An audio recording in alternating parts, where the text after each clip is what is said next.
The Banyana Banyana celebrations continue today at the FNB Stadium. The Mayor of Joburg, Mpho Phalatse, welcoming the team to congratulate them on becoming the champions of Africa. The national women's team earlier journeyed to the Union buildings. They were honoured by President Cyril Ramaphosa. Our reporter Tumi Kgasoe was there. All right, so celebrations continue for Banyana Banyana. We've moved from Pretoria, the Union buildings, and currently we are at the FNB stadiums waiting for Banyana Banyana to come through. They come from Maponya Mall, but right now I am standing with the Mayor of Johannesburg, Mpho Phalatse. Mayor, thank you very much for your time. What are we doing here? We're here to welcome, thank, congratulate, celebrate, honor our girls soccer team, Banyana Banyana. We're so proud of them. You know, they've just come home, and we want them to know that Joburg's proud of them and that Joburg's rooting for them, and that we're so grateful that they've put the issue of equal pay on the map, and that everybody today is just talking about fairness and gender equality and justice for our women. What a great day. Let's talk about your commitment to women in sports in the province as a whole, how you'd like to see it growing from here on moving forward. Well, so we're only responsible for sports in Johannesburg, and as you know, we've got sports and rec facilities throughout the city. We support different sporting codes. We've got cricket. We've got women playing cricket. I don't know if you've been following the Josie Cup. It was launched a few months ago. The tournament just ended actually a few weeks ago. A beautiful, beautiful tournament. The girls did really, really well. I enjoyed watching girls from Soweto, for instance, really disadvantaged backgrounds, but doing their best and showing their talent and showing us what they're capable of if they have support from government. We continue to support them. As you know, sports and rec is not a local government competency, even though we've taken on so much responsibility in response to the requests of our residents.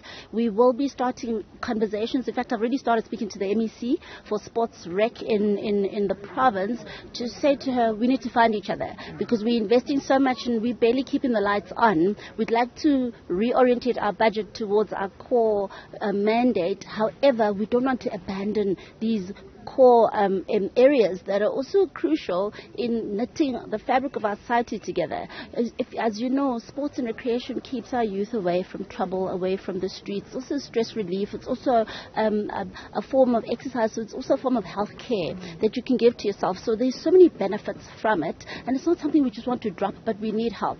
We had a workshop with National Treasury 3 days ago, just looking at funding models, and that's one of the issues that I actually brought up, that should we not find each other with the province, we'd like to challenge National Treasury to look at devolving the function to the city, since we're already investing so much in it, so that we can continue doing it and giving the best opportunity to both male and female. And we're not going to be biased towards women, but we do need to close the gap. It's so important to treat all genders as equal, and we stay committed to that as the city. I mean, just talking about the city and the facilities and how you guys are committed in making sure that there are enough facilities for everyone, including women, but just your commitment in terms of making sure that the facilities are safe for our female athletes that are competing in the province. Safety is a huge concern for us in Johannesburg overall. We have increased investment in public safety. Even our current budget will demonstrate that we're serious about improving the number of policemen on the ground, but we're also working in an integrated fashion with other law enforcement agencies within other tiers of government, and that's been very successful. As I've already mentioned many times, we're concluding our city safety strategy jointly again with other tiers of government in recognition of the fact that no single tier of government can fight crime alone. We've started doing joint operations within Johannesburg with other law enforcement agencies, and we've seen great success. Within our facilities, again, very important, particularly now with COVID behind us. I mean, I know it's not really behind us, but at least we can finally come out and enjoy big events, including, of course, sporting events. It becomes important that we invest greatly in safety, so people are encouraged to come out and enjoy each other again, but also enjoy the great talent that we have in South Africa. Okay, I understand Banyana Banyana are actually making their way. Just quickly, lastly, how big of a moment is this, especially in terms of inspiring those young women that are in sports?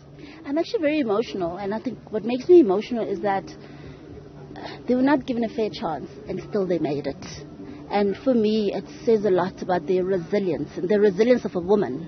This is a first for women in South Africa, for women's soccer in South Africa. We have a first for women in Johannesburg, in that I was the first democratically elected female mayor. I just feel like this is a time for women to arise and shine and take over and show the men how it's done. Well, meanwhile, the SAFA President, Danny Jordan's explained the prize money from winning the Women's Africa Cup of Nations is awarded to the federation and not the team. Banyana received the 8.4 million rand winner's cheque. Jordan also said that the 400,000 rand each for players and staff is still to be honoured. There is no cheque that goes to the team. It goes to the federation first. When we made the commitment of the 9.2 million, the team had not even left the country. The CAF has not even announced any money. So we made it on the basis of substantial discussion with the players to say, what is that figure that should you win this tournament, what is that figure that you think is reasonable? And we said, remember, Bafana's highest ever is 300,000 rand. And after we had many meetings, we then agreed it's going to be 400,000 rand per player, which then brought to 9.2 million. We had a public conference and we announced that position.